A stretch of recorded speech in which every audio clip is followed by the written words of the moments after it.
Question: is having nice abs or even just a flatter belly important to you? Well, a more important question is that why do you need to have stronger core muscles? Well, the answer is that you need to have strong core muscles if you want to have a good base and stability when you are doing your daily activities. Even if you have a stroke or Parkinson's disease or any other condition that would render you to have poor balance and more susceptible of falling. Maing adlaw na tong tanan.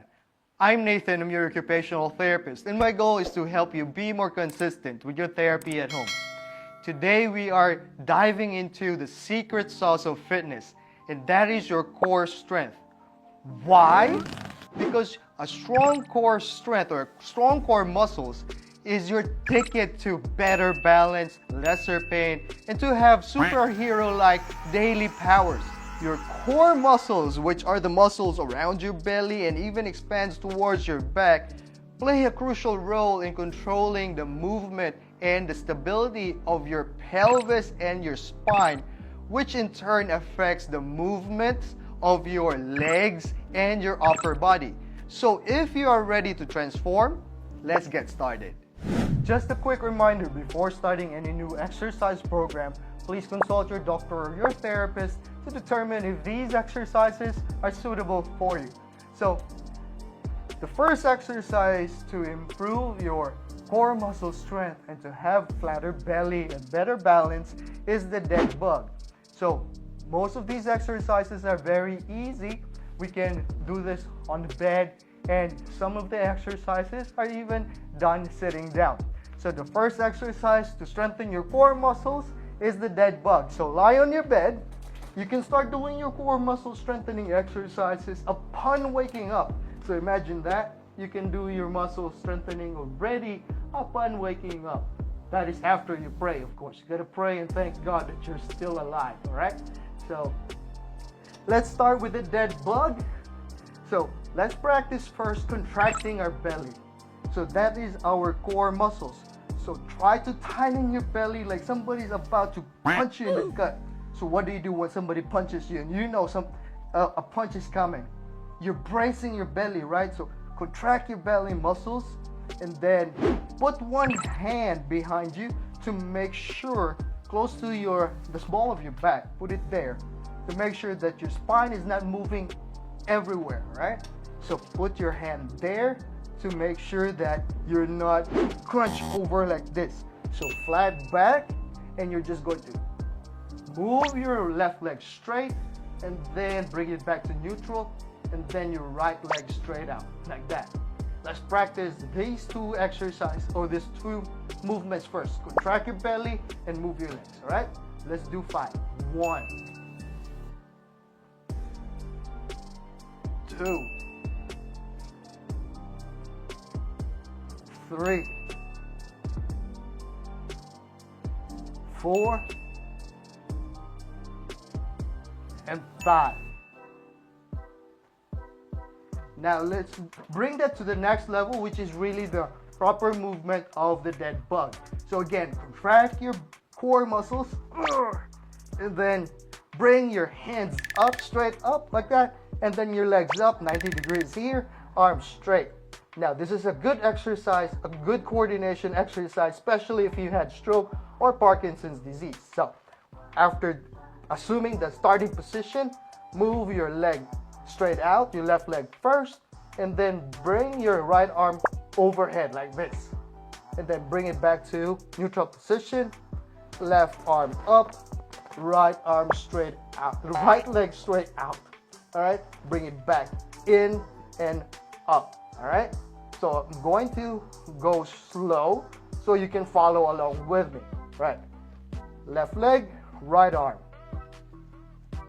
left arm, right leg. Again,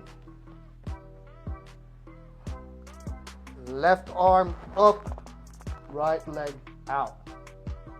Bring it back to neutral.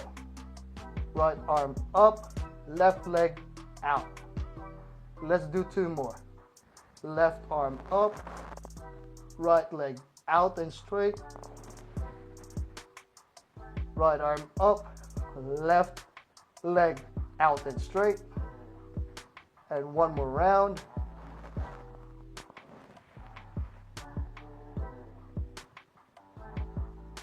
And that is your dead bug. Slowly bring your arms down and feet down towards the bed. So that is your first exercise, which is the dead bug. Next exercise was considered, or is still considered, as one of the most efficient core exercise, and that is the plank. So let me demonstrate the proper plank first, but I'll give you options. All right, this is the proper plank. Be on your toes and your hands, and assume the starting position of a push-up. You can do this on your bed or on the floor, whichever one that you prefer. All right, and you're going to try to hold this for as long as you can. If you can hold this for 5 seconds or 5 counts, just do 5 counts and then relax and rest. So let's start with the easiest one first, and that is on your knees and on your hands. Bring your feet up like that and try to assume that position for as long as you can. Contract your belly, brace it, and hold it for as long as you can. So let's start with 5 counts. 1, 2, 3, 4, 5. And that is the on your knees plank. The next option is be on your toes and your elbows. And again, try to make your body as straight as possible, like a wooden plank. And hold that position for about 5 counts to start with. If that's too easy, hold it for about 10 counts, all right? Let's try to do 10 counts. 1, 2, 3, 4, 5, 6, 7, 8, 9, and 10. Now let's do the proper plank. Comment down below if I'm not keeping my body straight enough, all right? So proper plank is on your hands and your toes. Now, if that is too painful for you on your wrist, make a fist. So I'm going to make a fist because that was painful on my wrist. And try to keep that body as straight as possible. 10 counts again. 1, 2, 3, 4, 5, 6, 7, 8, 9, and 10. And that is your plank, which is another exercise to strengthen your core and improve your balance and coordination, to contract everything that you have in order to maintain that position.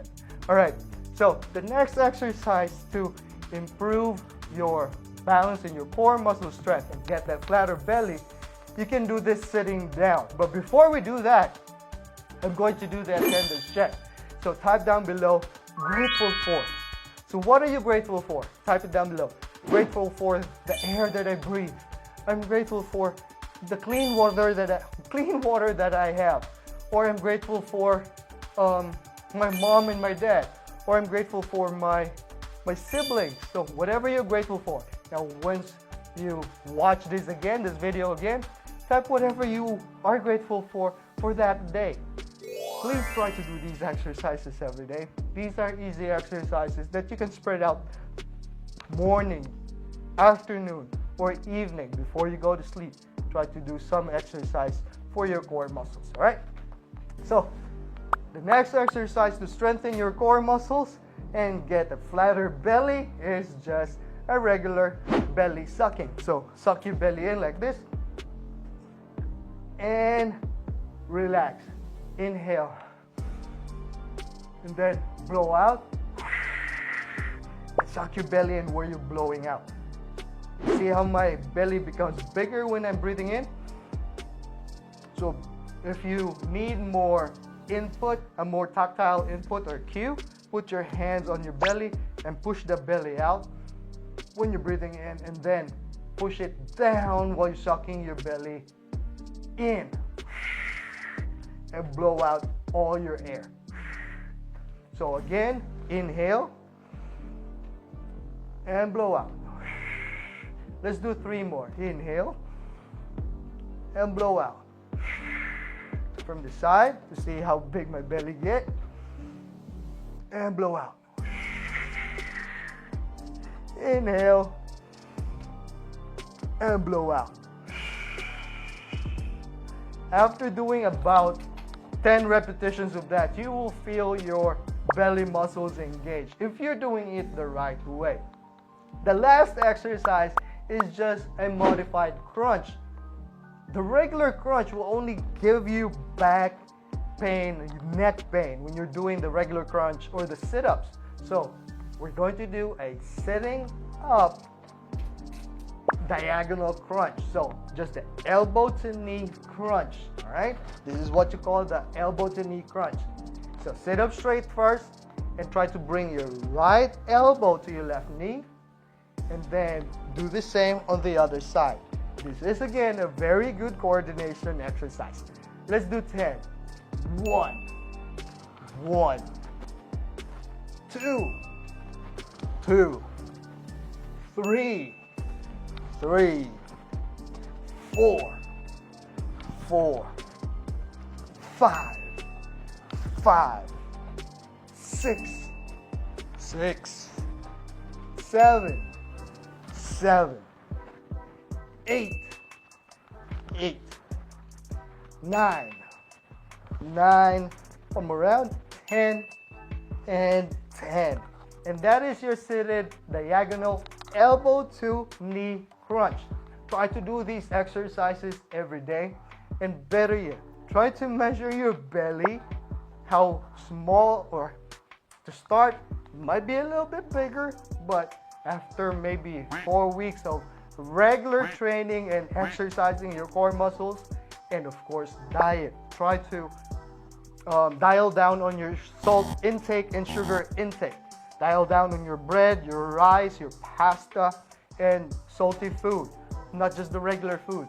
Try to avoid your canned food or food from the restaurants. They're high on sodium and salt. So try to avoid those and do these exercises daily. You will see your waistline will go down smaller. It will be smaller. If you start with 40 inches, it might be 38 inches on the 4th week. So try doing these exercises regularly.